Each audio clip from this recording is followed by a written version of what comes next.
Binge Audio.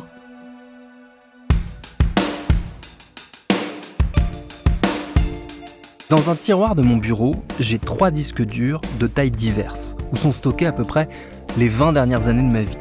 La musique que j'ai écoutée, les films que j'ai regardés, les textes que j'ai écrits, mes premiers reportages et des milliers de photos. Tout ça n'est pas très bien trié. Je ne suis même pas certain que ces disques fonctionnent encore. Car si le numérique nous donne l'illusion de la possibilité de garder une trace de tout, ces souvenirs sont excessivement fragiles. D'où une question. C'est quoi une archive en 2024 ? C'est ce qu'on va essayer de comprendre dans cet épisode fabriqué en partenariat avec la Maison européenne de la photographie. Je suis Thomas Rozek et vous écoutez Programme B.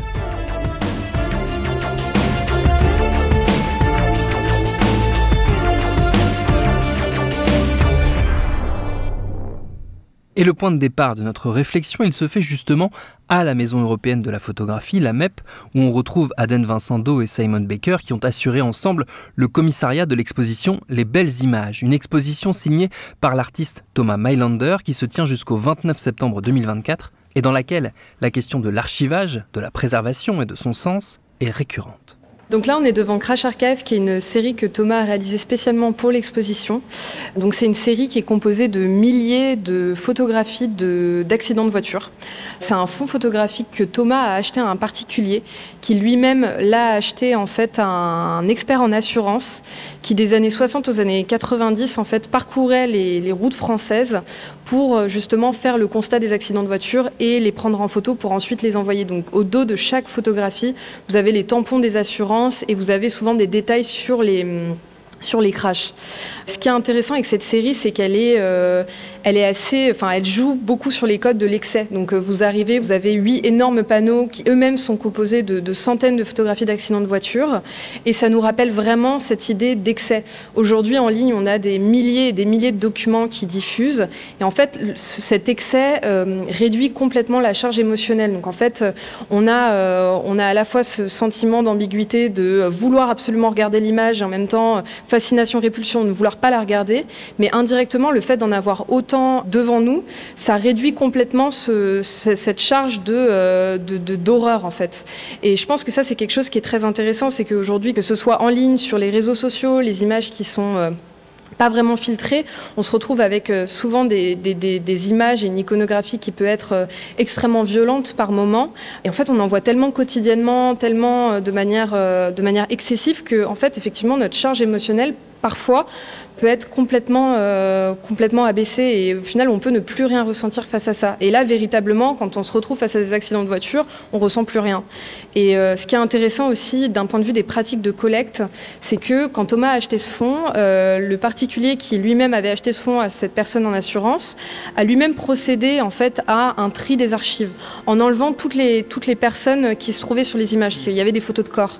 Et je pense que c'est assez intéressant aussi dans le cadre de la collecte en fait de ces images-là, de qu'est-ce qu'on montre, qu'est-ce qui est montrable et au contraire, qu'est-ce qu'il faut ne pas montrer. Cette Crash Archive, elle m'a donné envie d'en savoir plus sur le concept de l'archive aujourd'hui. J'ai donc appelé 2 spécialistes de la question, les chercheuses Valérie Schaeffer et Emmanuelle Bermès. Elles sont respectivement professeurs d'histoire européenne contemporaine à l'Université du Luxembourg et maîtresses de conférences à l'École nationale des chartes. J'ai commencé par leur demander, c'est quoi une archive ? C'est Emmanuelle Bermès qui répond la première.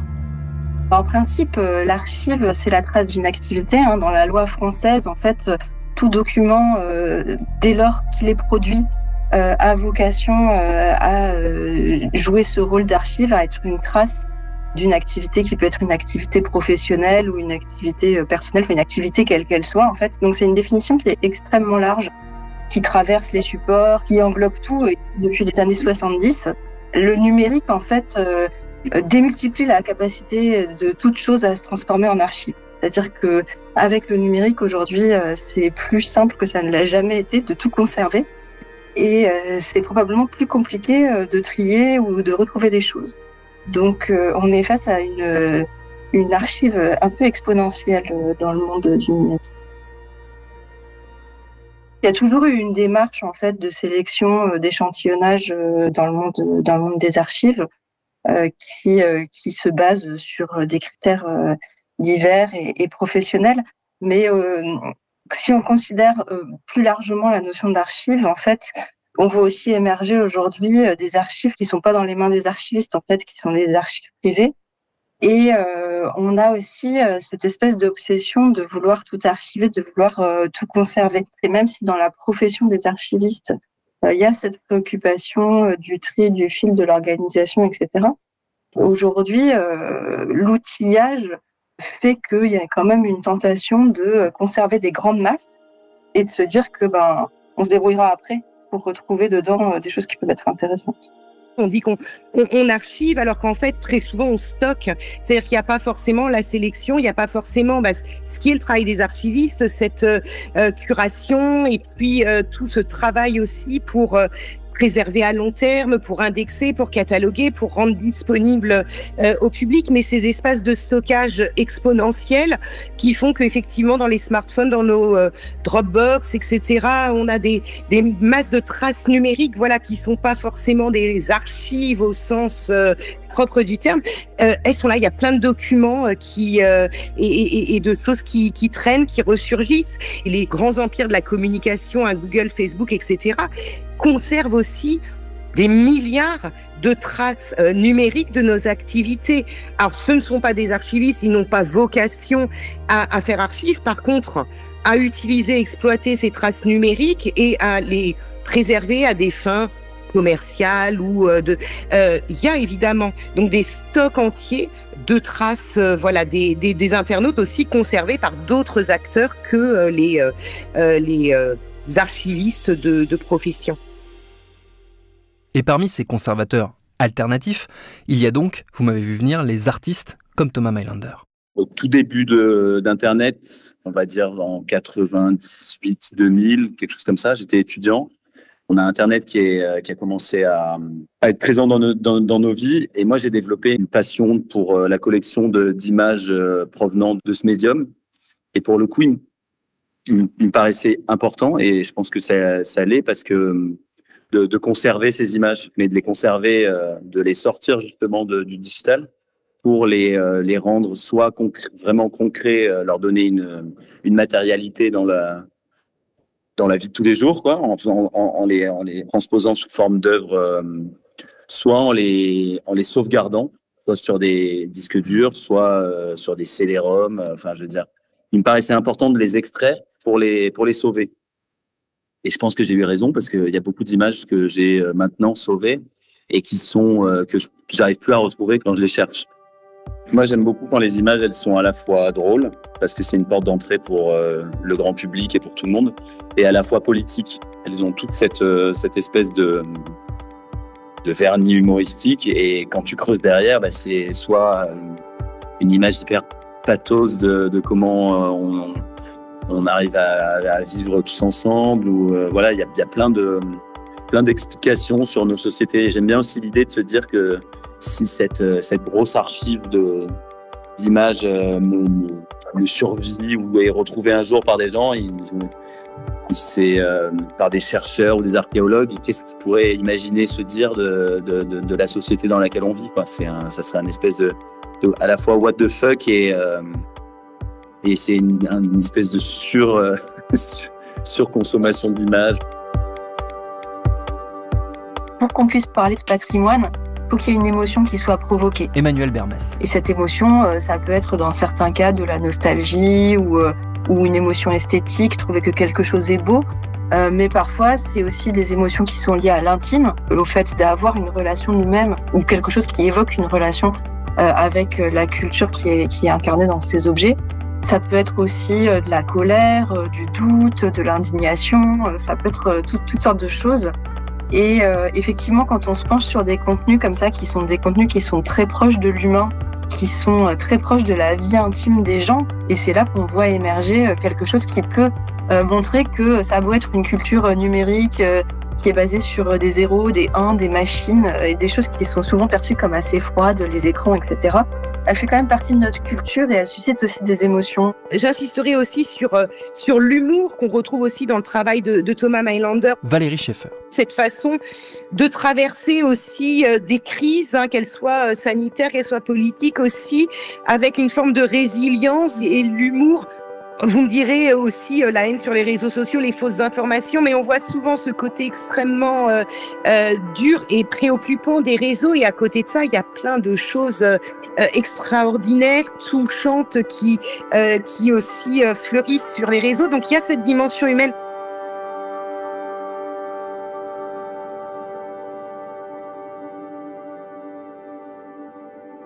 Et ce qu'il faut voir aussi, c'est que la culture numérique, c'est vraiment une culture de l'intime qui est caractérisée à l'heure du web, en fait, et en particulier de ce qu'on a pu appeler à une époque le web 2, c'est-à-dire le web dans lequel tout le monde peut s'exprimer. C'est la première fois qu'on a autant de traces de personnes qui sont n'importe qui, en fait. C'est-à-dire que auparavant, les sources préservées dans les bibliothèques ou dans les archives sont quand même des sources qui sont médiatisées par des autorités, c'est-à-dire les éditeurs, la presse, les gouvernements pour tout ce qui est archives et les institutions.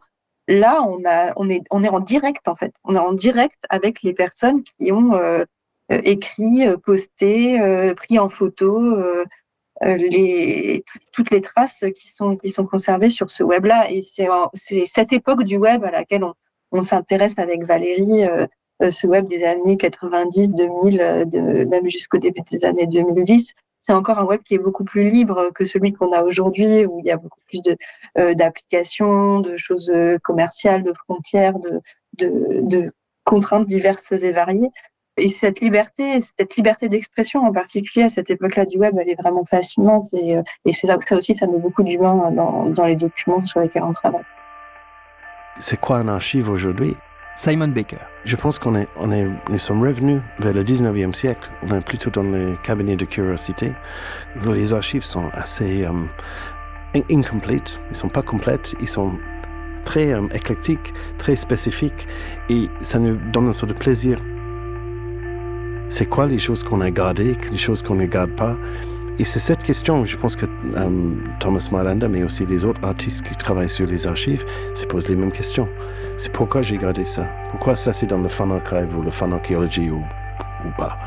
Je pense que ça aide pour changer un peu nos perceptions de la vie et surtout de changer la perception de la visual culture, le monde visuel, dans lequel c'est plus en plus difficile de s'orienter et il faut mieux peut-être suivre un geste artistique qu'un effort de tout comprendre.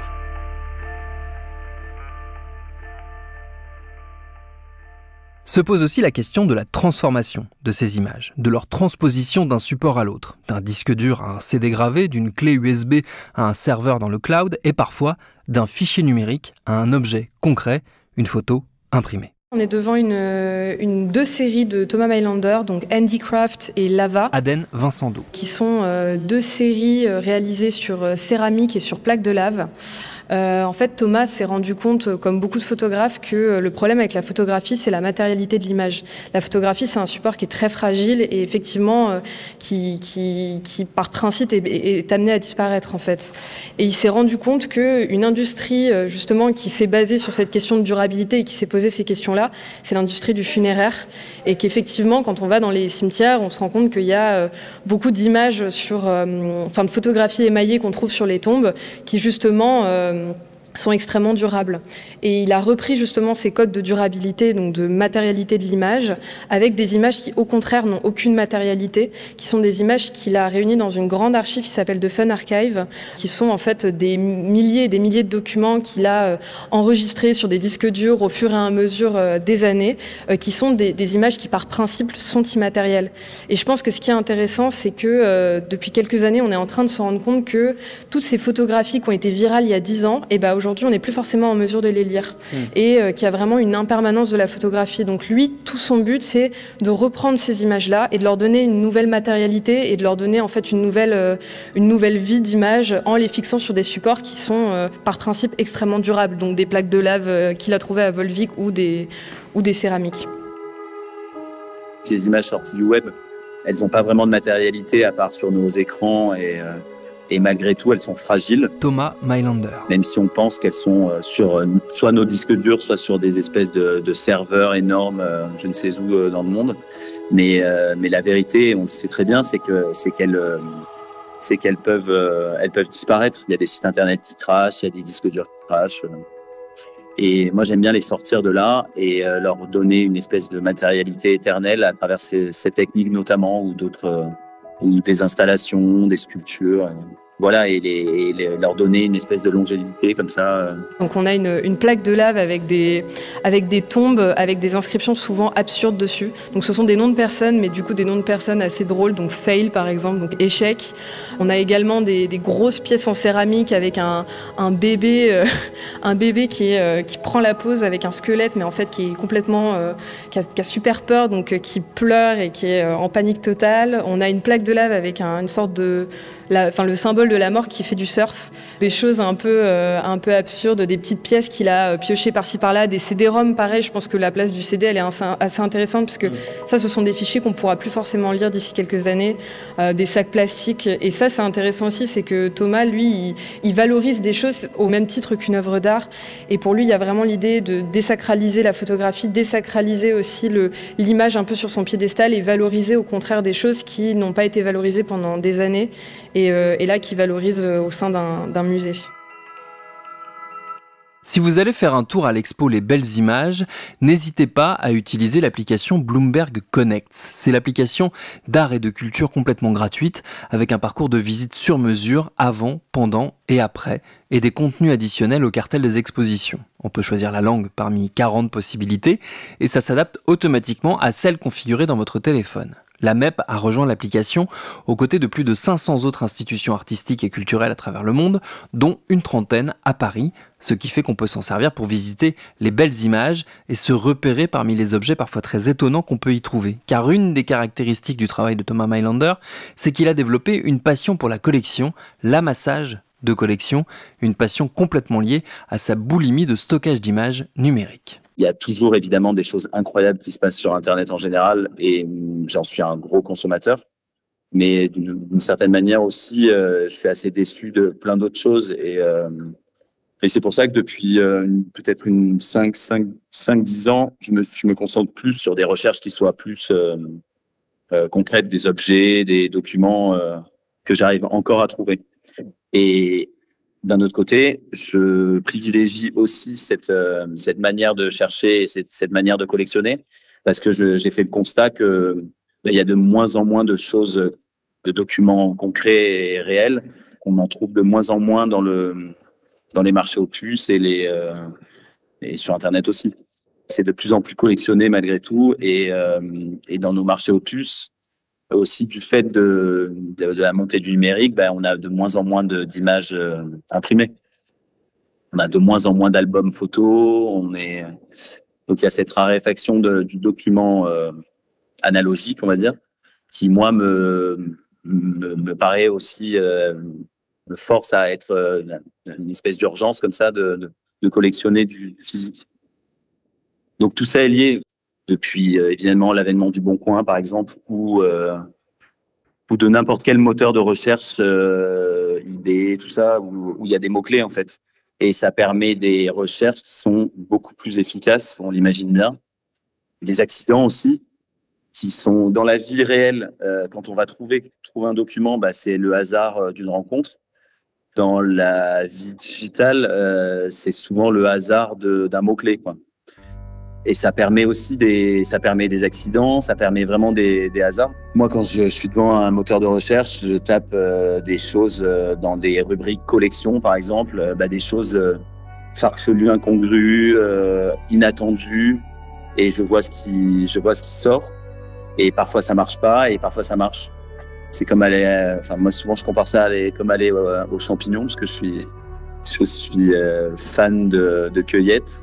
Voilà, tu te balades dans un bois et tu trouves des choses sur une plage et tu ramasses des choses par terre. Et, là, c'est pareil, mais c'est une démarche intellectuelle, c'est du mot-clé et d'essayer de se mettre à la place des gens qui ont rentré, qui vendent ces documents et comment eux les décriraient avec parfois des erreurs. Et il faut anticiper les erreurs. Enfin, c'est une démarche hyper intéressante.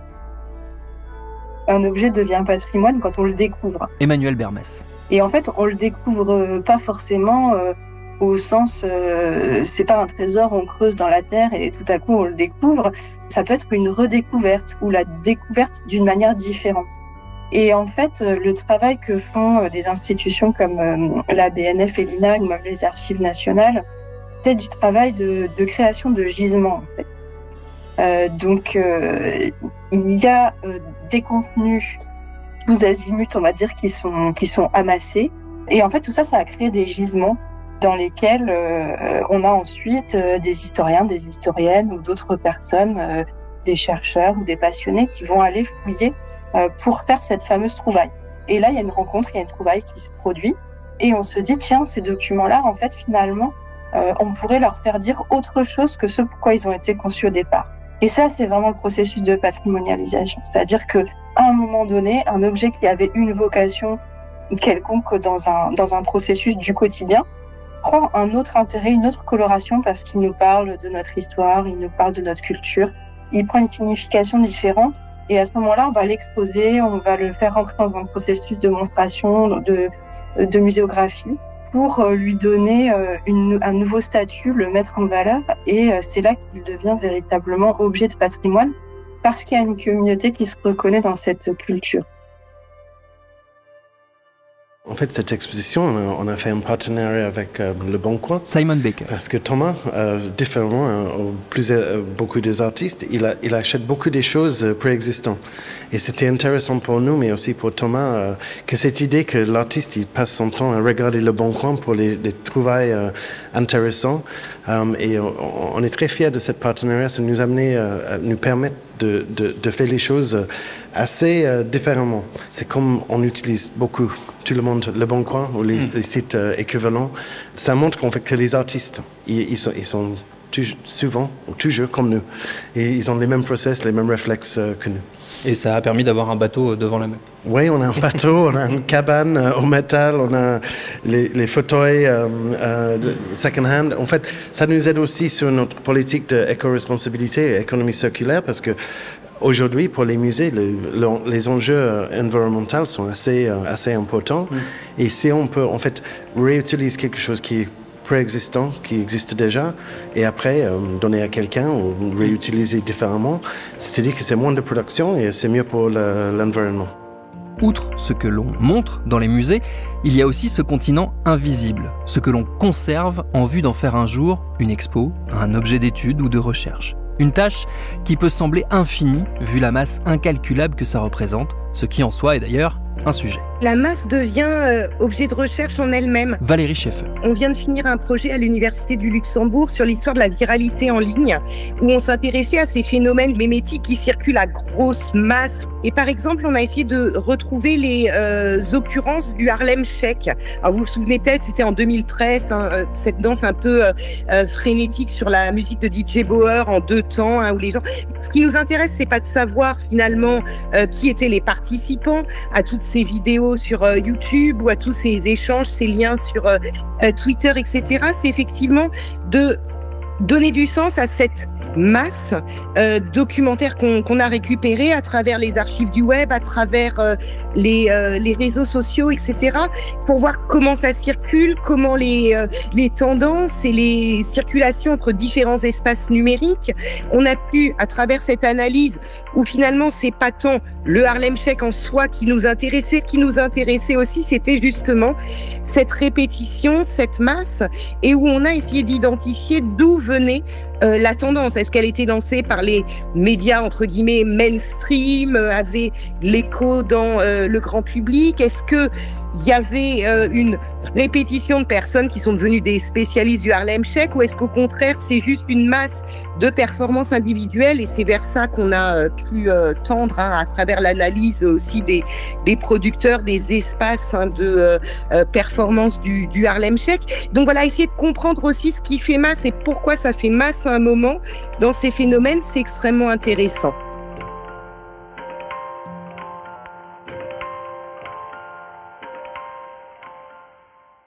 C'est justement là aussi qu'on va pouvoir utiliser ce qu'on appelle dans notre jargon les méthodes computationnelles. Emmanuel Bermès. C'est-à-dire des méthodes qui vont être basées sur l'informatique ou éventuellement sur l'intelligence artificielle pour aller explorer ces gisements. Et aujourd'hui, on a, en termes d'intelligence artificielle sur les images en particulier, des possibilités qui se sont vraiment décuplées ces dernières années, des choses qui nous permettent de retrouver des images semblables, de rapprocher des images similaires, de les classer par couleur, par texture, par type, d'aller retrouver, détecter des objets spécifiques à l'intérieur des images ou des éléments iconographiques. Et tout ça permet de rendre quand même envisageable le travail sur des grandes masses. Mais d'une certaine manière, on est encore en train d'inventer les méthodes pour travailler sur ces masses, parce qu'on peut pas se contenter de ce qu'on appelle dans la recherche la lecture distante, c'est-à-dire de regarder les choses de loin. À un moment donné, il faut quand même se rapprocher aussi de chacune de ces images pour voir ce qu'elle a à nous dire, pour pouvoir la remettre en contexte. Donc c'est toujours un jeu de je m'éloigne, je me rapproche, pour voir à la fois l'objet dans son contexte, dans sa masse et dans sa singularité. Une question que Simon n'a pas forcément évoquée, c'est la question financière. Aden Vincendo. Et la question des moyens financiers et humains. Les institutions, aujourd'hui, je pense qu'elles n'ont pas les moyens nécessaires aussi pour tout conserver, tout collecter, tout archiver. Au niveau de la photographie, donc il y a cette question des moyens, mais il y a aussi la question des champs d'action. On récupère toutes ces archives, mais qu'est-ce qu'on en fait ? Comment est-ce qu'on les exploite ? Est-ce qu'on les met dans des boîtes ? On ferme les boîtes et on n'en parle plus ? Je pense pas que ce soit l'intérêt des institutions publiques de voir ça comme ça. Je pense que l'intérêt, ce serait de comment développer des champs d'action autour de toutes ces archives-là pour pouvoir les reconsidérer, leur donner une valeur intrinsèque, pouvoir faire de la recherche dessus, pouvoir les exposer et pouvoir développer en fait des actions de médiation, des actions auprès des artistes, de résidence au sein de ces fonds. Et je pense qu'on a un véritable enjeu en fait avec ces archives-là de reconsidérer l'archive. Et je pense que c'est justement de pouvoir créer ces ponts entre archives, artistes, médiation, action qui vont vraiment permettre en fait de pouvoir en accueillir de nouvelles et revaloriser et reconsidérer nos archives. Qu'est-ce qu'on retiendra dans 20 ans, dans 50 ans des années 2020 ? Quelles images ? Quels sons ? Qu'est-ce qu'on exposera ? Qu'est-ce qu'on va redécouvrir ? Alors évidemment, il va falloir attendre pour connaître la réponse à ces questions. Pour l'heure, profitez donc de ce mois de septembre, si vous êtes à Paris, pour aller voir l'exposition Les Belles Images à la Maison européenne de la photographie et pour essayer de faire refonctionner l'un de ces vieux disques durs qui, j'en suis sûr, traînent aussi chez vous. Qui sait, vous y trouverez peut-être un ou deux trésors. Merci à Valérie Schaeffer, Emmanuel Bermès, Thomas Weilander, Aden Vincendo et Simon Baker pour leurs réponses. Merci à la MEP avec qui nous avons fabriqué cet épisode de Programme B, un podcast de Binge Audio préparé par Charlotte Bex et réalisé par Mathieu Thévenon. Tous nos épisodes, les anciens comme les nouveaux, sont à retrouver sur toutes vos applis de podcast préférées. Cherchez-nous sur Internet si vous voulez nous parler et à très vite pour un nouvel épisode.